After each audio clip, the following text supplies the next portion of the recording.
Dale. Buenas tardes a todos, ¿cómo están? Bueno, otra transmisión en vivo desde Red 21 para seguir hablando de estos temas que tan importantes como son la salud mental. Bueno, en esta ocasión tenemos una invitada especial, Daniela Fernández, que se comunica de Lomas de Zamora, Buenos Aires, Argentina.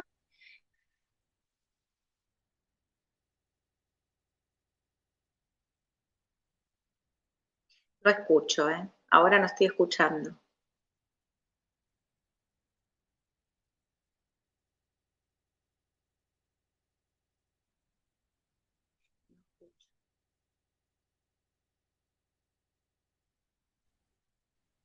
¿Me escuchás, Dani? Ahora sí, antes no te escuchaba, ahora sí. Sí, hay problemas de conectividad, bueno, espero puedan entender. A veces sucede, estamos en vivo, así que estas cosas ocurren. Bueno, como decía, Dani, sos de Lomas de Zamora, de Buenos Aires, Argentina. Estamos transmitiendo para todo Latinoamérica. Y bueno, lo que estábamos hablando era de que es importante concientizar sobre los temas de salud mental, que también son parte de la salud, ¿no? La semana pasada hicimos una entrevista a una chica que padecía trastorno límite de personalidad y bipolaridad, ¿no? Una patología dual. En este caso, vos, Dani, sos docente, pero sos familiar de una persona, ¿no? Que está padeciendo el trastorno límite de personalidad. ¿Podés comentarnos cuándo este familiar tuyo inició con estos síntomas o cuándo crees vos que se le pudo detectar o cómo empezó a manifestar, ¿no? En el grupo familiar. Sí. Bueno, mi hermano comenzó con estos síntomas, por lo que yo recuerdo, en la escuela primaria, y él tenía dificultades para aceptar los límites. Bueno, primero esto comenzaba en casa y después lo trasladaba a la escuela, ¿no es cierto? Eh, no sé, yo creo que más o menos sería a los 10, 11 años, era muy rebelde, no se podía concentrar, eh, quizás nada le gustaba, empezaba a hacer algo y lo dejaba, era muy insistente cuando jugábamos, por ejemplo, eh, quería siempre él hacer lo que quería y no aceptaba el tiempo de los otros. Y bueno, todo eso fue empeorándose a medida que fue pasando el tiempo. Digamos, la niñez fue así, con mucha rebeldía, con mucho llanto, sin poder explicar demasiado lo que le pasaba, pero sí ponerse en su postura, querer defender lo que él quería o lo que pretendía, con mucho, mucho llanto, y eso hacía que mi mamá no lo entendiera, o sea, no lo entendía, y también ella quería ponerse como mamá su postura y quería sostener el límite, pero, pero era una guerra, porque un nene que está bien, que está tranquilo, acepta el límite o puede explicar por qué no quiere el límite que le pone la madre, pero en este caso no, él era insistente, no había forma, lloraba, lloraba, lloraba, entonces siempre terminaba en un llanto desconsolado, mi mamá no entendiendo, y después no entendíamos nada, nadie lo que pasaba, porque yo como hermana tampoco entendía lo que pasaba, era espectadora de todo eso y, y me causaba mucho dolor, porque esto no solo le causa dolor al paciente, le causa dolor a toda la familia que está mirando lo que pasa. Así que la niñez fue así, en la escuela también, las maestras se dieron cuenta de esto. Él en el aprendizaje quizás podía, no era que lo llamaban, que la llamaban a mi mamá por el aprendizaje, era por sus conductas. Tenía conductas de rebeldía, de no aceptar el límite, de meterse en problemas, de quizás no hacer las tareas porque estaba distraído. Y bueno, era todo un lío, era un problema, porque no entendíamos nada. Hasta que, bueno, después, en la adolescencia, sí. ¿Cuántos años tiene tu hermano actualmente? ¿Y de qué tiempo me estás Actual- hablando? Actualmente mi hermano ahora va a cumplir 52 años. Él ahora tiene 51, la semana que viene cumple ya los 52.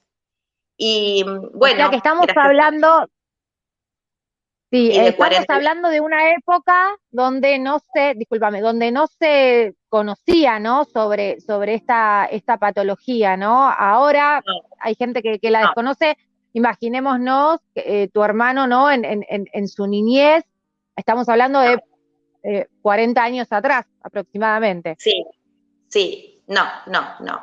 No, fue muy difícil, porque mi mamá, ponele a los 14 años, lo llevó él debería tener 13, 14 años, lo llevó al médico y me acuerdo que el médico le dijo, déjate de jorobar y hacerle un poquitito más de caso a tu mamá, y lo tomaron como una rebeldía, como a rebeldía de adolescente.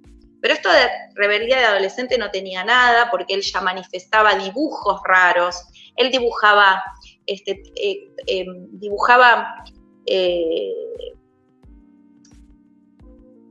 temas referidos con la muerte.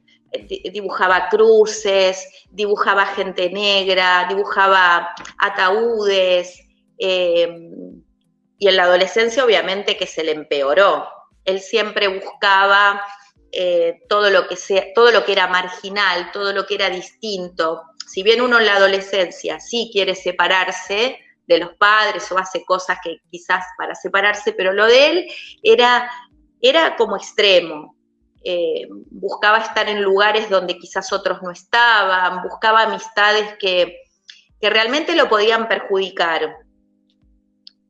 Y bueno, y seguíamos en el mismo, digamos, en la misma mezcolanza, todos sin entender, todos preocupados, poniendo límites y él no aceptando, y en la adolescencia obviamente se puso peor la cosa porque desaparecía 3 días, se escapaba, mi mamá siempre inquieta, pensando en dónde podía estar, buscándolo. Bueno, obviamente la escuela secundaria no la pudo terminar porque ahí sí se complicó con el aprendizaje, ahí sí ya él no podía concentrarse y ya no podía seguir, ahí sí. Si bien pudo Tus dar, en esa época, conductas, sí, ¿qué tus conductas? conductas eran violentas con su entorno o con su grupo primario o con la escuela. ¿Podés Sí, detectar si él sí, tenía una ira sí, desmesurada, una impulsividad? sí, sí, sí, sí, sí, sí, sí, sí, sí. Era muy, sí, era muy impulsivo, pero más que nada, era impulsivo, pero más que nada de buscar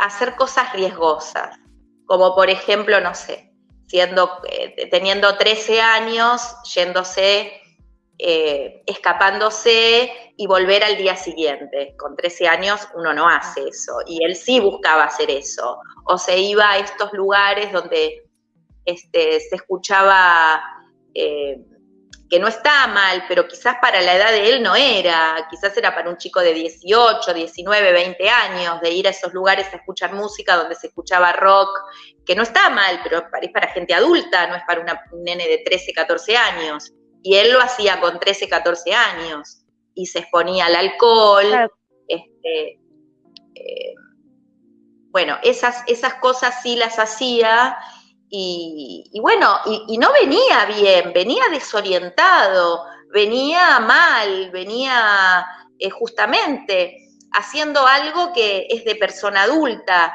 y él con 13, 14 años iba a esos lugares, pero no entendía ni por qué, yo conductas creo. rebeldes, ¿no? Sí, sí, rebeldes, pero más allá de la rebeldía, más allá. Aparte de Exponiéndose desafiar, a peligros, sí, podríamos decirlo. sí, Si uno de los sí, síntomas del sí, se exponía a peligros, sí, se exponía a peligros. eso seguro, porque era chico para hacer eso que hacía. Dani, Aparte con el después, tema de las, discúlpame, con el tema de las sí, relaciones de noviazgo, no sé si él se pudo vincular de alguna manera, tuvo alguna pareja, no sé si en la adolescencia o más de grande, porque es no, también, ¿no? ¿No? Ajá. no. Él estaba con Actualmente, su... No, tampoco, él no pudo, no, no, no.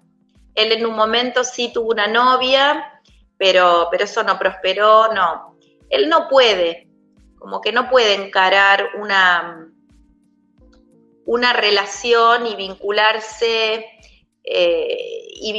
no la puede sostener, no la puede sostener, porque sus emociones no se lo permiten. O no habla, eh, o es violento, o no entiende y es violento, pero igual ahora eso ya no, gracias a Dios eso ya no. Los síntomas eh, ahora, con la edad que él tiene, está muchísimo mejor y muchísimo más estable. Él se siente mejor y él me lo comentó. Yo ahora siento que estoy mejor, que estoy más estable, que estoy más tranquilo. Si bien hace más o menos 4 años atrás él le agarró como una depresión, porque yo escuché la otra entrevista que hiciste la semana pasada, que le habían diagnosticado TLP y la bipolaridad, y a mi hermano también. Entonces, yo creo que él empezó con TLP y después le vino la bipolaridad. A mí me parece. Entonces, hace 4 años atrás le había agarrado como un episodio, estos episodios de no querer levantarse, de no hablar, de no depresión. comunicarse, sí, depresión, y bueno, ahí fue cuando el médico le recomendó ir al hospital de día. Bueno, él empezó en el hospital de día, después, bueno, supuestamente le dieron el alta, pero él dice que ahora está mejor, que está más estable. Lo único, por ejemplo, con sus emociones está mejor, con sus impulsos está mucho mejor. Ya no salta, no agrede, puede pensar antes de decir Actuar. algo así explosivo. Lo puede pensar, antes no pensaba, antes largaba lo que se le ocurría, insultos y ahora no, ahora gracias a Dios está más tranquilo.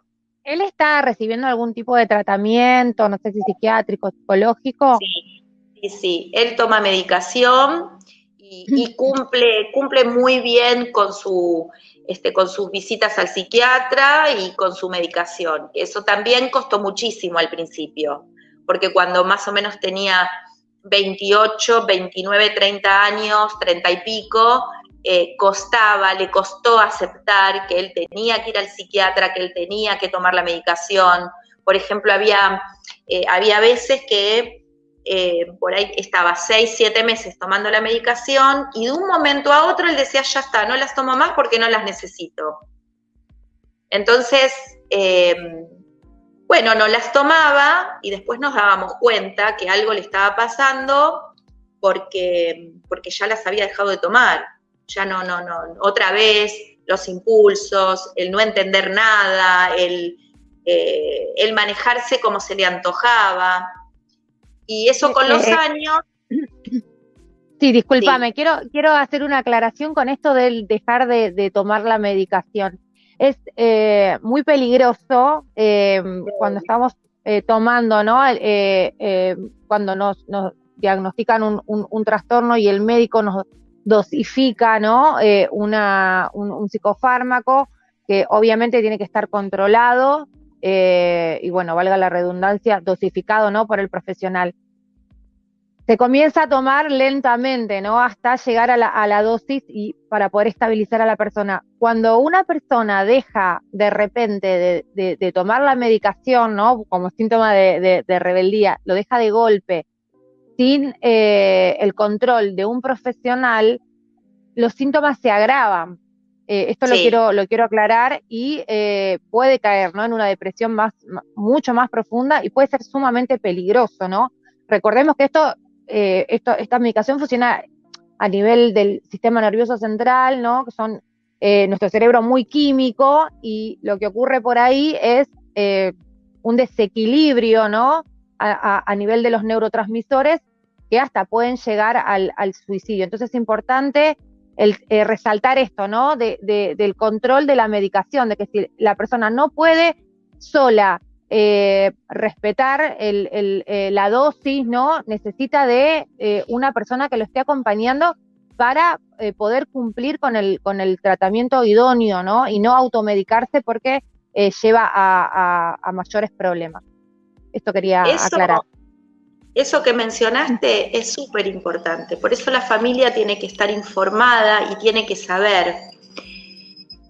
Un paciente así, por más que sea adulto, necesita alguien que controle a ver si está tomando la medicación, porque por ejemplo, mi mamá, dentro de su ignorancia, ella no comprendía y por momentos decía, bueno, ya es grande, tiene que aprender y tiene que tomarse la medicación. Y eso no se puede hacer, porque por más que sean adultos, necesitan que alguien los supervise hasta que toman conciencia y se hacen responsables de su enfermedad y empiezan a tomarla y no hay problema. Pero mientras el paciente no asume todavía que tiene este problema, alguien tiene que acompañarlo.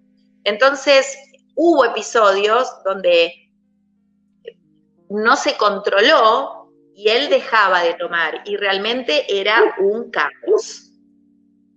Era un caos, porque era pelea para todo. Él estaba como inestable. Alguien decía algo o que no le gustaba y ya está, saltaba, se enojaba, se iba, desaparecía, y era imposible vivir así. Pero bueno, eso es súper importante aclararlo, que no se puede dejarlo hacia la buena de Dios, no. Hasta que después, bueno, mi mamá se dio cuenta y o le preguntaba si había tomado o le controlaba a ver si la medicación si se había tomado o no había tomado la medicación. Dani, te pregunto con respecto a tu grupo primario, ¿no? A tu grupo familiar.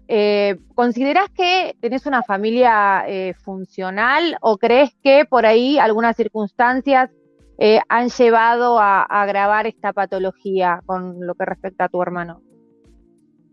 Y yo creo que a mi hermano quizás un poquito afectó el entorno, un poquito bastante, le afectó. Quizás si hubiese sido un poquito no, si hubiese sido mejor llevado, creo que todos hubiéramos estado mejor.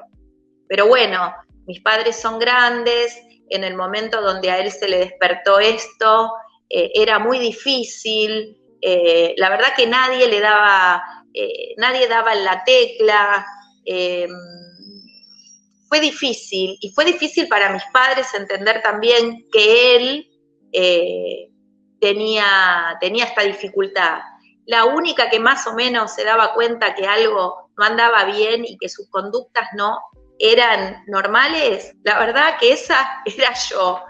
Pero ¿por qué? Por haber tenido una formación, por haber estado en el magisterio.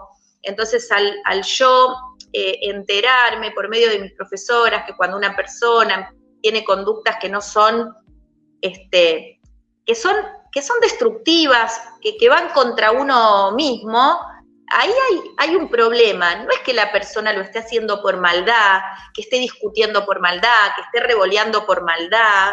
No, él no lo hacía por maldad, él lo hacía porque él tenía un problema. Si él se escapaba y desaparecía y no contaba y hacía eso, era porque él tenía un problema con él mismo. Porque suponete que él se iba, pero explicaba el porqué y daba razones. Quizás uno se quedaba tranquilo, pero él se iba, se escapaba, no daba razones, no explicaba, estaba como en su mundo. Entonces, le cuesta mucho por ahí, discúlpame, le cuesta mucho por ahí a las personas el diferenciar, ¿no? Porque este trastorno, ¿no? Se caracteriza por esta inestabilidad emocional y por ahí muchas veces podemos creer que son malas conductas como decías antes.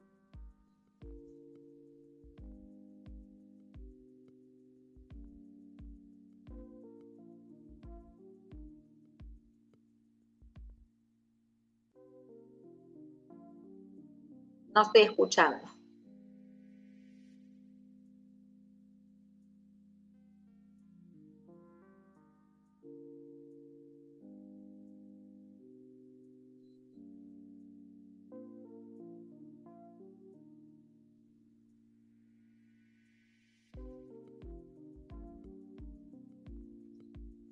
Escucho.